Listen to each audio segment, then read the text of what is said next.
evening, and welcome to the Grand Rapids Players presentation of Old Time Radio. It wasn't hard to decide which one was going to go on first tonight. Our first radio show is considered to be one of the most famous comedy sketches ever.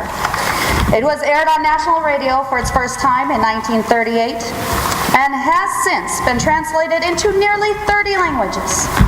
A recording of the duo's routine was even placed on permanent display in the museum at the Baseball Hall of Fame in 1956. It has been done by many others since the classic performance by Abbott and Costello. We are pleased to present the Grand Rapids Players version of Who's on First?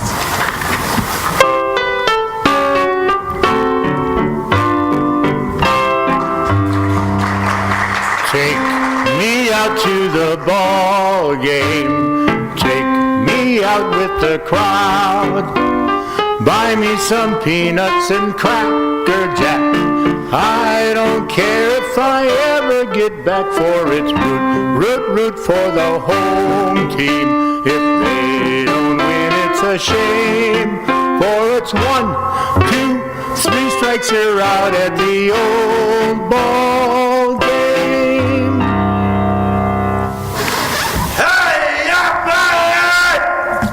well, Costello! Hey, I'm going to New York with you. You know that? You know Bucky Harris? The Yanks manager gave me a job as coach for as long as you're on the team. Look, Abbott, if you're the coach, you must know all the players. Right, certainly do. Well, I never met the guys, so you have to tell me their names, and then I'll know who's on the team. Oh, I'll tell you their names, but you know, strange as it may seem, they give these ball players nowadays very peculiar names. You mean funny names? Strange names, pet names, like Dizzy Dean and... His brother Daffy? Daffy Dean? And their French cousin? French. Gouffet. Gouffet Dean. Oh, okay, I see. All right. All right, now listen. We have on the bags, we have who's on first, what's on second, and I don't know's on third. That's what I want to find out. I say who's on first, what's on second, and I don't know's on third. Are you the manager? Yes. You the coach too? Yes. And you don't know the fella's names? Well, I should. Well, then who's on first? Yes. I mean the fella's name. Who? The guy on first. Who? The first baseman. Who? The guy playing first base. Who is on first? I'm asking you who's on first. That's the man's name. That's whose name? Yeah. Well, go ahead and tell me. That's it. That's who? Yes. Look, you got a first baseman? Certainly. Who's playing first? That's right. When you pay up the first baseman every month, who gets the money? Every dollar of it. All I'm trying to find out is the fella's name on first base. Who? The guy that gets the money. That's it. Who gets the money on first base? He does, every dollar, and sometimes his wife comes down and collects it. Whose wife? That's right. What's wrong with that? Look, all I want to know is when you sign up the first baseman, how does he sign his name on the contract? Who? The guy. Who? How does he sign it? That's how he signs it. Who? Yes. All I'm trying to find out is what's the guy's name on first base? No, what's on second? Not asking what's on second. No, who's on first? One base at a time! Well, don't change the players I'm not around. changing nobody. Take it easy, buddy. All I'm asking you, who's the guy on first base? That's right. Okay. Right. What's the guy's name on first base? No, what's on second? Not asking you who's on second. Who's on first? I don't know! Oh, he's on third, but we're not talking about him. Now let's get back to first base. So how did I get on third base? Well, you mentioned his name. If I mentioned the third baseman's name, who did I say is playing third? No, who's playing first? What's on first? What's on second? I don't know! He's on third. There I go back on third again. Will you stay on third base and don't go off it? All right, what do you want to know? Now who's playing third base? Why do you insist on putting who on third base? What am I putting on third? No, what is on second? You don't want who on second. No, who's on first? I don't know! Third base. Look, you got an outfield? Sure. Left fielder's name. Why? Just thought I'd ask you. I just thought I'd tell you. Then tell me who's playing left field. No, who's playing first? I'm not, stay out of the infield. I want to know what's the guy's name in left field. No, what is on second? I'm not asking who's on second. No, who's on first? I don't know. Third base. And the left fielder's name. Why? Because? No, he's center field. I'm going to take you on. Well, that's the guy's name. Look, you got a pitcher? Sure. Pitcher's name. Tomorrow. You don't want to tell me today? I'm already telling you then. Well, go ahead. Tomorrow. What time? What time what? What time tomorrow are you going to tell me who's pitching? Now listen, who's not pitching? Who's on? I'll break your arm. You say who's on first. I want to know what the pitcher's name is. What's on second? I don't know. Third base. Got a catcher? Certainly. Catcher's name? Today. And tomorrow's pitching? Now you've got it. All we got is a couple of days on the team. You know, I'm a catcher too. Yes, so they tell me. I get behind the plate, I do some fancy catching. Tomorrow's pitching on my team, and a heavy hitter gets up. Yes. Now the heavy hitter, he decides he's going to bunt the ball. When he bunts the ball, me being a good catcher, I want to throw the guy out at first, so I pick up the ball and throw it to who? Well, that's the first right thing you've said. I don't even know what I'm talking about. Well, that's all you have to do. Just throw the ball to first base. Yes. Now who's got it? Naturally. Look, if I throw the ball to first base, somebody's got to get it. Now who has it? Naturally. Who? Naturally. Naturally. Naturally. So I pick up the ball and throw it to naturally. No, you don't. You throw it to who? Naturally. That's different. That's what I said. You're not saying that. I throw the ball to naturally. You throw it to who? Naturally. That's it. That's what I said. Listen, you ask me. I throw the ball to who? Naturally. Now you ask me. You throw the ball to who? Naturally. That's it. Same as you. No, you just change them around. Same as you. I throw the ball to who? Whoever it is drops the ball. The guy runs a second. Who picks up the ball? Throws it to what? What throws it to? I don't know. I don't know. Throws it back to tomorrow. Triple play. Yes. Well, another guy gets up and it's a long fly ball, but because why? I don't know. He's on third and I don't give a darn. Oh, what? I said I don't give a darn. Oh, he's our shortstop. Oh, that's it. I'm done.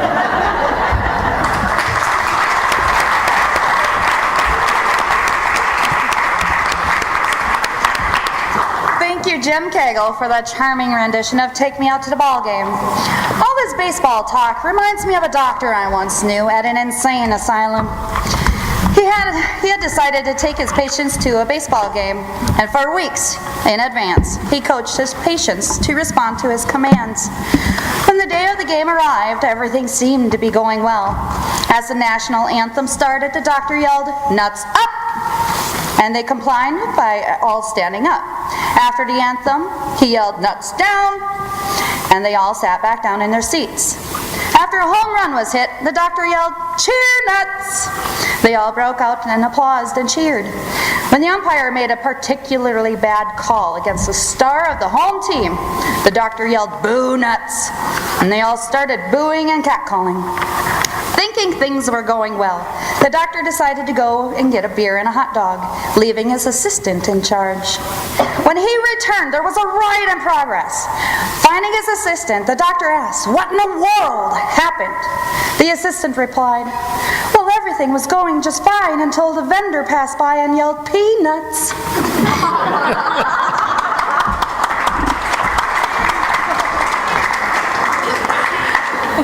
Despite that sticky situation, the doctor continued to love baseball and attended as many games as he could with his best friend for years until he finally fell deathly ill. His friend came to visit him on his deathbed, and while reminiscing about their long friendship, the dying man's friend asked, "Listen, when you die, do me a favor. I want to know if there's baseball in heaven." The dying man said, "We've been friends for years. This I will do for you." And then he died. A couple days later, his surviving friend was sleeping when he had heard his friend's voice saying, "I've got some good news and some bad news. The good news is there's baseball in heaven." The man was delighted. "That's excellent. What's the bad news?" he said. "You're pitching on Wednesday."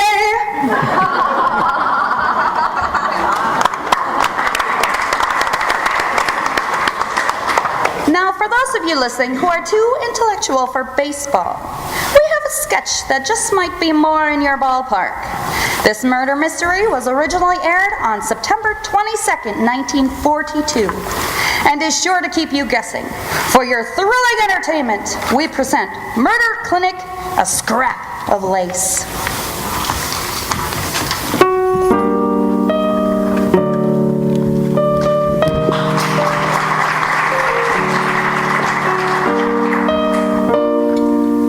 Clinic. Stories of the world's great detectives, men and women against murder. Each week at this time, the Grand Rapids Players presents the world's great detectives of fiction and invites you to listen to the story of their exciting case. Tonight, Madam Rosika's story is going to tell you about the scrap of lace. Good evening, Madam Story. You being at Murder Clinic is certainly a novelty. You're surprised to see a woman detective, Mr. Davis. That's right. And even more surprised to see a very beautiful detective. It is an odd business for a woman. Most people think so, Mr. Davis. But you see, being a woman has great advantage. My adversaries usually underestimate me. Yes, I suppose they would. Now, what's the tale you're going to tell us, Madam Story? It's called The Scrap of Lace. I chose it because it seems to me so unusual a crime, a strange story of jealousy and death.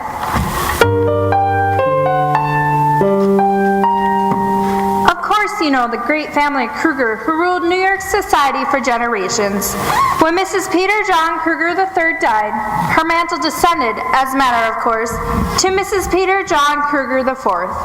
This beautiful and charming young woman, Mimi by name, inherited not only her mother-in-law's scepter, but also Teresa de Goon. Teresa de Goon was the first, and certainly the greatest, of social secretaries.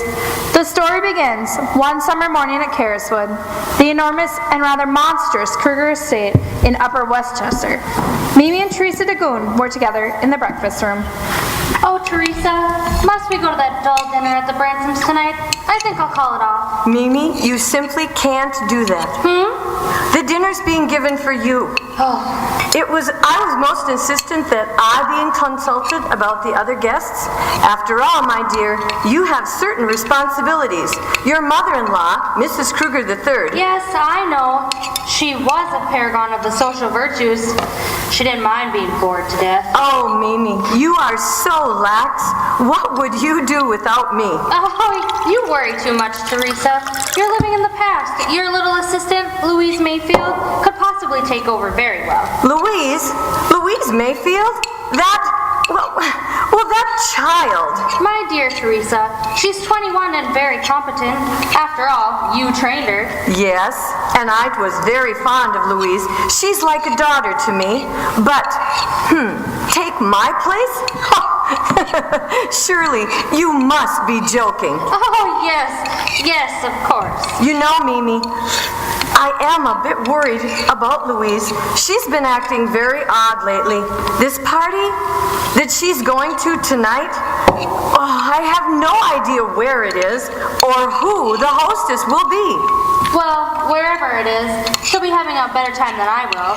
You know, Teresa, I shouldn't be surprised if Louise has been acting strangely, because she's trying to keep away from my handsome cousin, Jack Rowcliffe.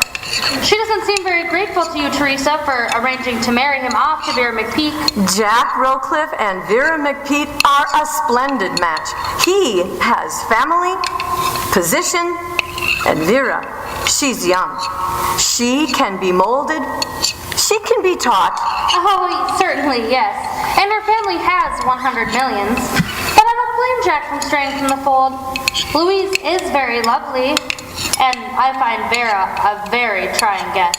In fact, I find it all very trying. Mr. Goon! Oh, there's Louise. Louise, we're in the breakfast room. Come in here, my dear. Good morning, Mrs. Kruger. Mr. Goon, did you want me this morning? No, Louise, I did. Teresa insists we go to the dinner tonight. Jack and Vera are going with us. We'll be leaving around 7. Tell Jack, won't you? Bus time, Mrs. Kruger. Mrs. Kruger has asked you to deliver a message. Do so, my dear.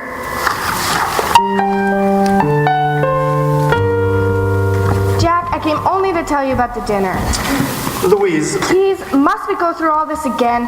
Why don't you just leave me alone? because I'm mad about you, Louise. Can't you understand? I'm in love with you. I want you to marry me. You, marrying sport a wife? Don't be silly, Jack. It does sound silly, doesn't it? But I tell you, you've changed me, Louise. I love you. There is nothing I wouldn't do for you. And what about Vera McPeak?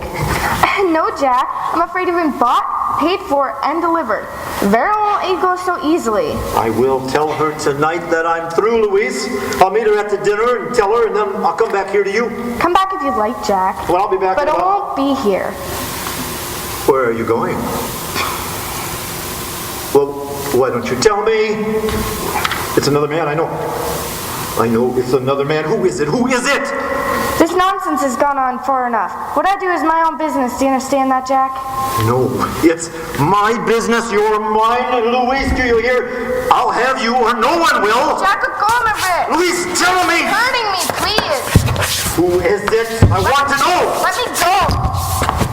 Well, Jack, Vera, still making passes on the servants, I see. perhaps it's just as well that you saw. Might as well have this out and get it over now. Shut up. I can handle this. It's pretty easy to see what Miss Mayfield's little game is. She thinks she'll marry the great Cougar clan? Well, let me tell you, Miss Mayfield, Jack hasn't got a cent to his name and never will have. Sarah, please. I understand perfectly, Miss McGeek. I assure you I have no ambitions in Mr. Rollcliffe's direction.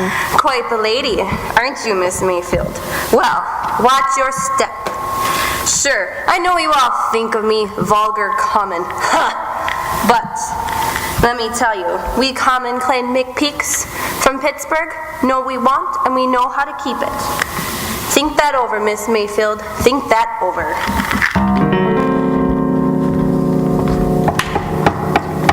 Yes, come in. Mademoiselle? Miss Louise? Madame Kruger has sent me help you dress for your engagement. Come in. How thoughtful of Mrs. Kruger to send you, Suzanne. Have they gone? Oh, but oui, the car she left long ago. We're not happy. Monsieur Jacques, he say nothing. And Mademoiselle, his fiancée, the ugly one, she, how you say? She very angry. Even Madame, she want not to go. Well, let's not think of them, Suzanne. I'm happy and I'm going to have a wonderful time. Well, Mademoiselle is très charmante. Very lovely. It is a tryst you go to, n'est-ce pas? It's for your young man that your eyes shine so, Maybe. You're too smart, Suzanne. How do I look? Oh, ravishing, mademoiselle. He will eat you up. You are so lovely. Suzanne, you are a darling. Oh, oui, yes. Oh, who is it? A letter from Miss Mayfield. Oh, merci, thank you.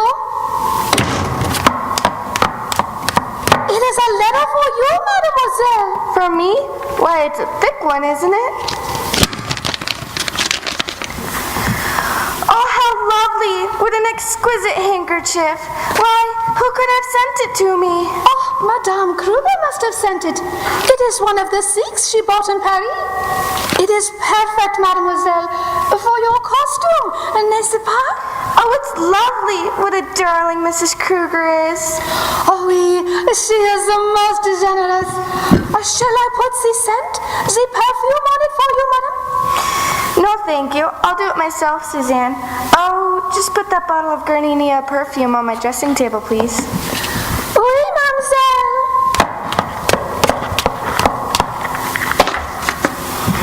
Now you can go, Suzanne. I won't need you anymore. Oh, merci, mademoiselle. Oh, bonsoir, mademoiselle. Good night, Suzanne. Thank you. Oh, it's so lovely. One more drop.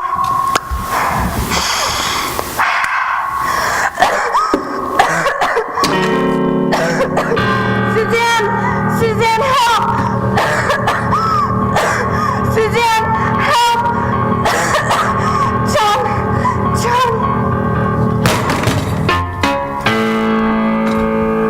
In all my years of experience, Mimi, I have never had to cope with anything so sordid. Teresa, how can you think of appearances with Louise, that beautiful child lying in there dead? But I must think of them. After all, Dr. Plummer refuses to sign a death certificate. That old fuddy-duddy with his hints of foul play?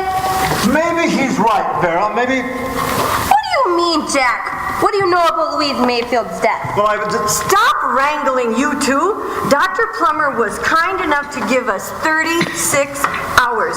He's risking a great deal going as far as that. Why doesn't Madam Story get here? Are you sure you acted wisely in calling her in, Mimi? Well, it was either she or the police. You said she had a reputation for discretion. Come in.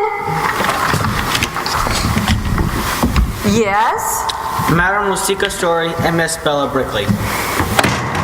Oh, thank heavens you're here, Madam Story. This is a terrible situation. Just terrible. Oh, excuse me. Let me introduce you. I am Teresa DeGoon. This is Mrs. Peter John Kruger IV. How do you do? How do you do? Miss McPeak. Hello. Miss McPeak. Mr. Rowcliffe. how do you do? How do you do, Mr. Rowcliffe? It was so good of you to come so quickly, Madam Story. This unfortunate accident is likely to create a distressing scandal for Mrs. Kruger. Accident, Miss DeGoon? From what you told me over the phone, I gathered Louise Mayfield had been murdered. Oh, nonsense. We don't know that, Madam Story. Nobody does.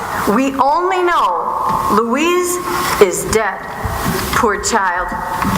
We found her when we returned last night from our dinner party. It isn't nonsense, Teresa, and you know it.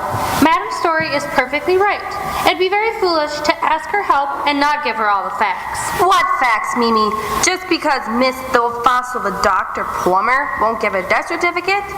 If you ask me, it's a little scheme to get this Miss Story woman and split whatever she can manage to give us. Vera! That's an interesting idea, Miss McPeak. However, I must confess that so simple and clever a scheme would never have occurred to me. But surely Dr. Plummer offered some other reason why he refused a death certificate? Yes, he says, oh, it's impossible, but he says Louise was asphyxiated. Old fool! There isn't a gas outlet in the house. How helpful of you to know that, Miss McPeak. You won't mind, will you, if I check for myself? I don't mind what you do. Oh, what's the use of all this? We've nothing to tell. All of us were at a dinner party 20 miles from here, together. We got home around 11, we found Louise, that is Miss Mayfield, dead. I see. Miss DeGoon, when you phoned me, you said something about a missing object? Yes. Suzanne the maid insists that a lace handkerchief came in the mail for Louise as she was dressing to leave. And when we found her, that handkerchief had disappeared. Very interesting. Suppose I start then by questioning this maid, Suzanne. Maybe she can tell me more about this missing handkerchief.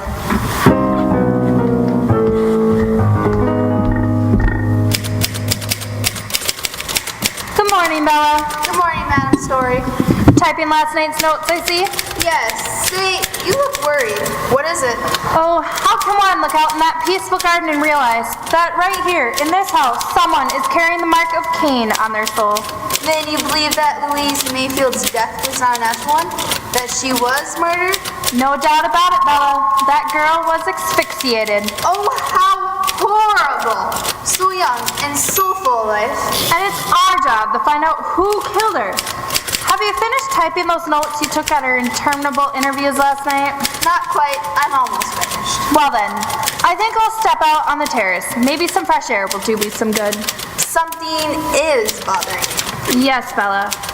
What happened to that lace handkerchief Louise Mayfield received in the mail? I'm sure that was the thing that killed her. I must find it. Do call me when you're through with those notes, please.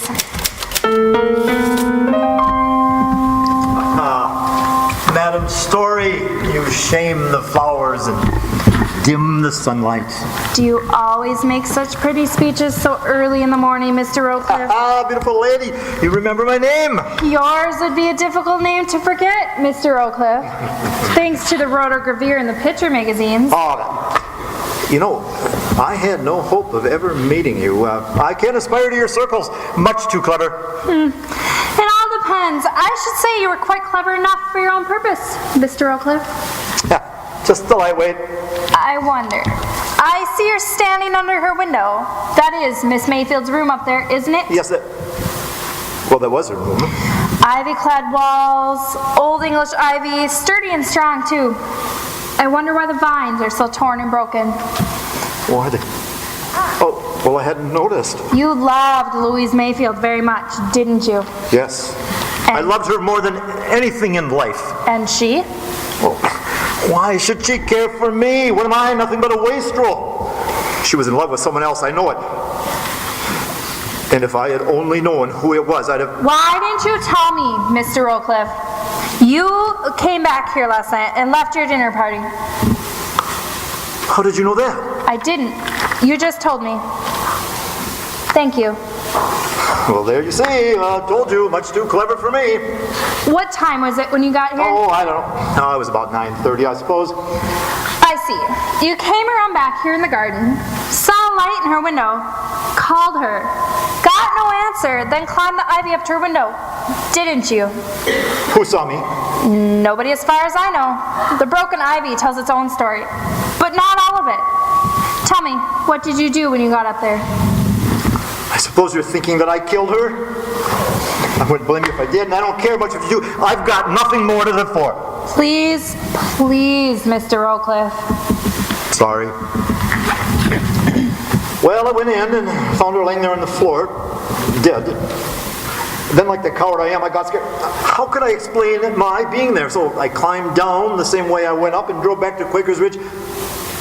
I suppose you don't believe me. Suppose I say I reserve judgment. Now, will you give me the handkerchief you took from Louise Mayfield's hand? How did you know that? It's obvious. I suppose you took it as a remembrance of her. Yes, I did. It was the last thing that she had touched. Oh, here it is. Thank you. Madam Story, could you come to the office for a moment? We'll continue this talk later, Mr. Rowcliffe. Will you excuse me now, please? Certainly. So this letter was pushed under the door. Did you open it, Bella? No, I saw it was addressed to Louise Mayfield, so I called you. I see. It's postmarked Briarcliff. And here's a notation on the envelope in pencil. Not a very literate correspondent, Bella. If you want to buy any more info about this letter, we can make a deal. I'll drop around at 11. Well, we haven't had long to wait. Let's read the letter. Darling, I can hardly wait till Tuesday night when I'll see you again. I'm moving heaven and earth to arrange things so we'll be together for always. All my love. It's signed J. Jay? That must be Jack Rowcliffe. In the light of what we know about their relationship, does it sound like Jack Rowcliffe? No, that's stupid of me. But the initial?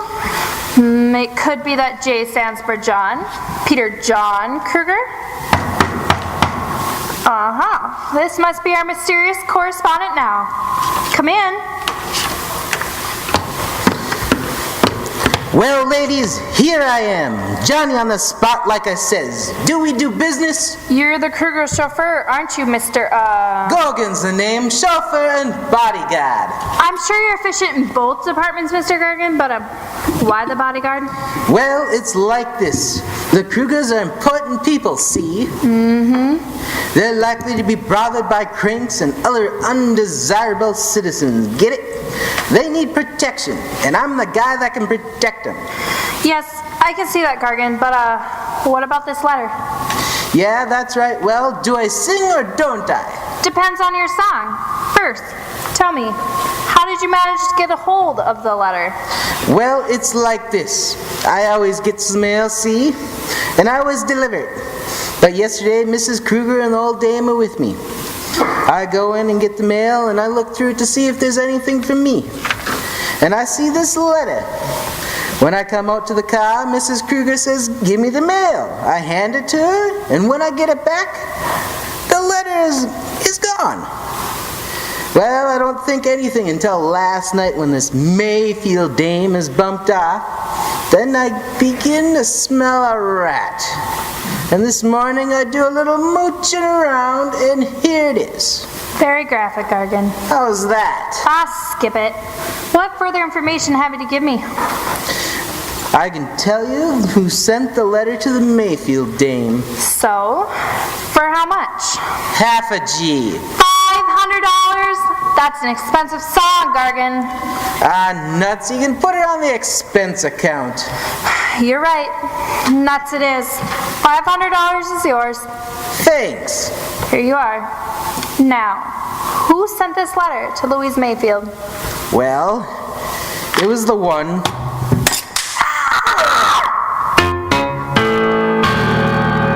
Gargan!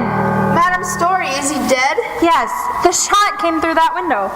But why? To keep us from telling him who sent the letter to Louise. Help me put him in that closet over there. Rosika, I won't let you. You can't. You've got to report it. If I report it now, the police will interfere with all of my plans.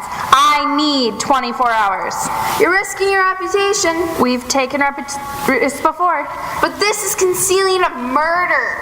Why do you need 24 hours? To learn the secret of this, Bella.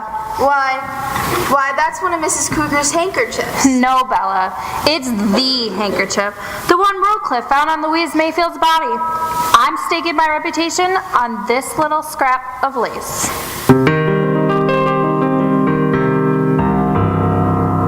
Madam Story, Potter is back. That's good, Bella. Did he bring back the handkerchief and the laboratory report? Yes, here they are. Just as I thought. What a horrible use of such a lovely thing. This handkerchief was the murder weapon, Bella. But how could it have been? Because our murderer knew that Louise Mayfield used gardenia toilet water. But can we find out who sent it? I rather think we can. Get those 4 lace handkerchiefs that Suzanne got from me from Mrs. Kruger.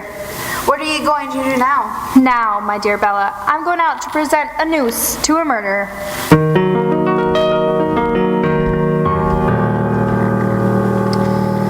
Mr. Rowcliffe, I wanted to return this handkerchief to you for safekeeping. I'll want it back tomorrow morning. I don't know how at present, but I feel this handkerchief will be the means of providing who killed Louise Mayfield. So guard it carefully. Well, I'll do that. You can depend on me, Madam Story. Thank you, Mr. Rowcliffe.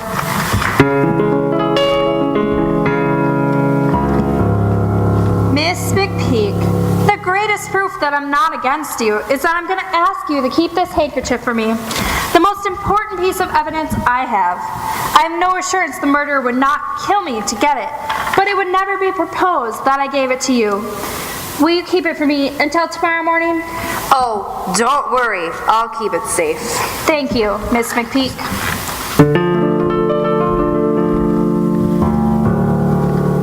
Mrs. Kruger, it's the handkerchief.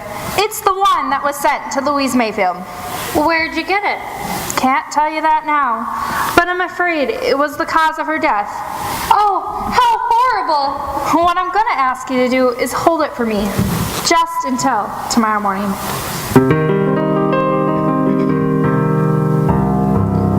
But Miss Dagoon, you can help. What is the real situation? Oh, I wish I knew. I suspect, but I can go no further without the assistance from the chemists. Well then, whom do you suspect? Oh, do you know? I'm afraid I do. Well, what I want you to do is keep this for me until tomorrow morning.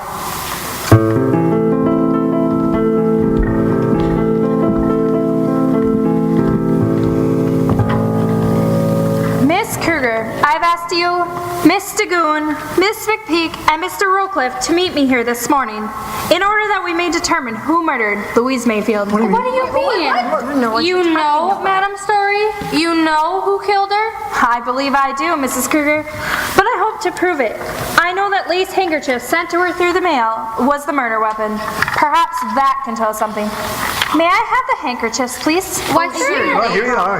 Why, I thought... I don't understand. I say, That's right, Miss what is McPeak. this? A trick. But only a guilty person need fear. Guilty.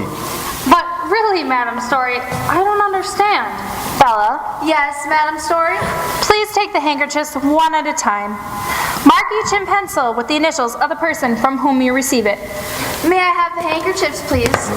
Sure, here's One at a time, please. Well, all right. Now, Bella, spread them out on your desk with the initials turned face down. As you probably surmise, none of you have the original handkerchief. That has never left my possession. Here it is. But I don't understand. This handkerchief in my hand is impregnated with a deadly poison.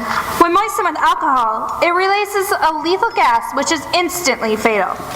May I remind you that perfume is 90% alcohol, and a young girl about to go on a romantic tryst and would inevitably moisten it with perfume. How horrible! Yes, Miss Dagoon, I agree with you. Surely don't suspect any of us. Why not, Miss McPeak? I found that a murder is usually actuated by fear. Fear of what the victim might do to them. All of you face that fear as far as Louise Mayfield was concerned. But one of you feared so deeply that you dared risk murder. To protect what you had, you feared loss of position, prestige, supplanting by a younger, more attractive girl. Loss of all that had made life worth living.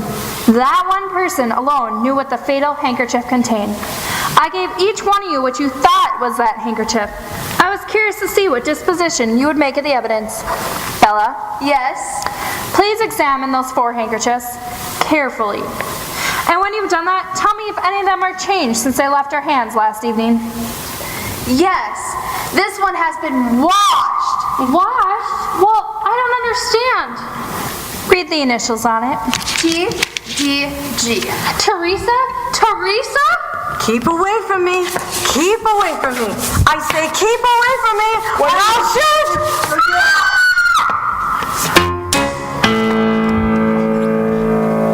He shot himself. Oh, it's all my fault. Poor Teresa. Poor thing. She was old. She couldn't stand it. She just couldn't stand it. No, Mrs. Kruger, it wasn't your fault. It was better so. The end of a passing world. Exit an era.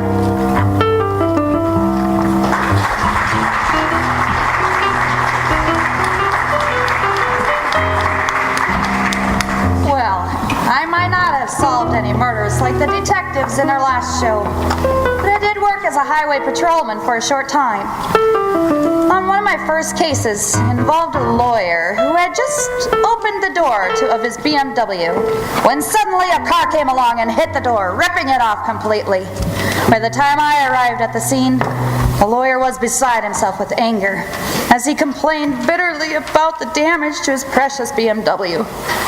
"Officer, look what they've done to my Beamer," he whined to me. After taking a moment to examine the scene, the only thing I could do was shake my head in disgust. "You lawyers are so materialistic you make me sick," I reported. "You're so worried about your stupid BMW that you didn't even notice your left arm was ripped off." When the lawyer finally noticed the bloody shoulder where his arm once was, he gave a hurling scream and yelled, "Ah, where's my Rolex?"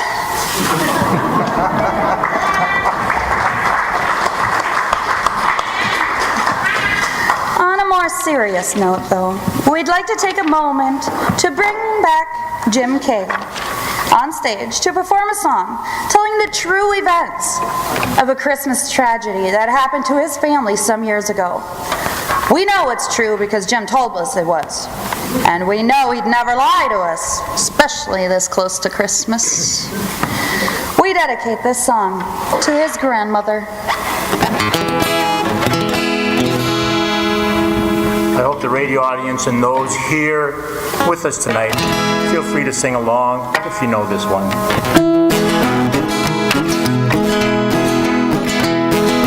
Grandma's got run over by a reindeer walking home from our house Christmas Eve. You can say there's no such thing as Santa, but as for me and Grandpa, we believe. She'd been drinking too much eggnog, and we begged her not to go. But she forgot her medication, and she staggered out the door into the snow. When we found her Christmas morning at the scene of the attack. She had footprints on her forehead and incriminating claw marks on her back. Grandma got run over by a reindeer walking home from our house Christmas Eve. You can say there's no such thing as Santa, but as for me and Grandpa, we believe. Now we're all so proud of Grandpa. He's been taking this so well. See him in there watching football, drinking beer and playing cards with Cousin Mel. It's not the Christmas without Grandma. All the family is dressed in black,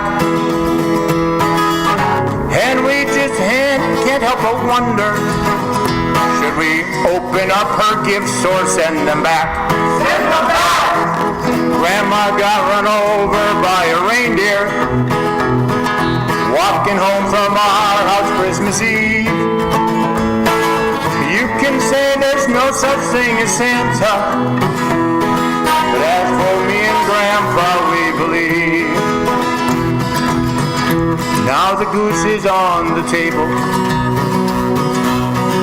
and the pudding made of fig, and the blue and silver candles that would just have matched the hair on Grandma's wig. I've warned all my friends and neighbors, better watch out for yourselves. They should never give a license to a man who drives a sleigh and plays with elves. Grandma got run over by a reindeer walking home from our house Christmas Eve. You can say there's no such thing as Santa, but as for me and Grandpa, we believe. Grandma got run over by a reindeer walking home from our house Christmas Eve. You can say there's no such thing as Santa, but as for me and Grandpa, we believe.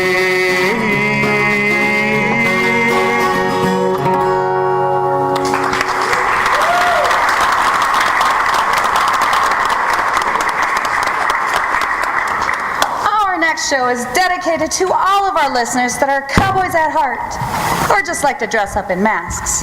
The episode was originally aired in 1953 to celebrate the Masked Man's 20th anniversary on radio, and remains to be a fan favorite. Feel free to boo the villains and cheer the heroes in the Grand Rapids Players version of Lone Rangers, The Return of Butch Cavendish.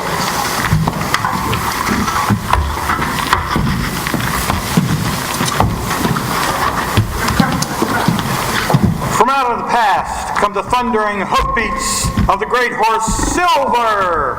The Lone Ranger rides again. Come on, Silver, let's go, big fella. Hi-ho, Silver, away!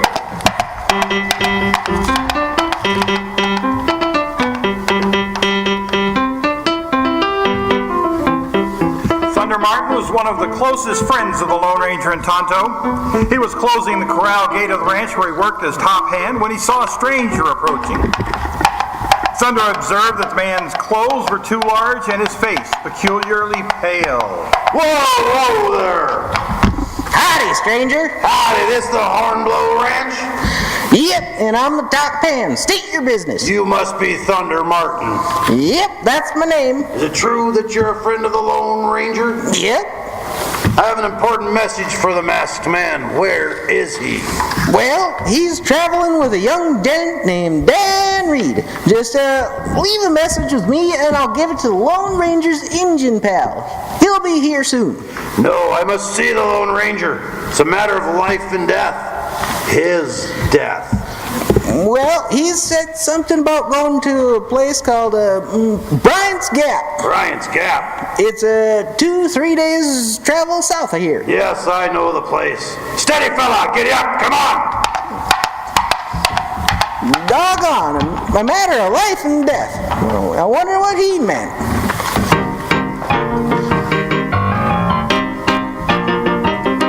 That night found the Lone Ranger and his teenage nephew, Dan Reed, camped in mountainous country west of Bryant's Gap. After leaving Thunder Martin, they made a side trip to visit the Lone Ranger's secret silver mine. Dan met a trusted old man who lived there, working the mine and refining the ore necessary to provide silver for the Lone Ranger's bullets and his own simple needs. My brother and I discovered that mine long ago, Dan, before you were born. That was before you and my dad became Texas Rangers, wasn't it, sir? Yes, when we joined the Rangers, we couldn't work the mine, so we kept the location a secret. Your father's share of that property is now yours, Dan. Someday you may become very wealthy by starting large-scale operations there.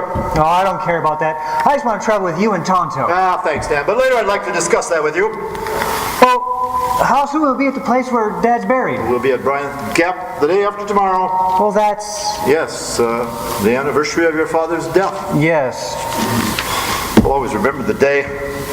The things that happened completely changed my life, your life, in fact, the lives of many people. Your father and I were in a group of 6 Texas Rangers, and we were trailing the Cavendish gang. That was a very powerful gang, wasn't it? Oh, yes, Dan. Butch Cavendish and his outlaw followers terrorized the entire Southwest. We heard that the gang was hidden in the canyon known as Bryant's Gap. The 6 of us rode into that canyon, and your father, who was in charge of the group, signaled a halt. Whoa, whoa there. Whoa. Captain Reed, why are we stopping here?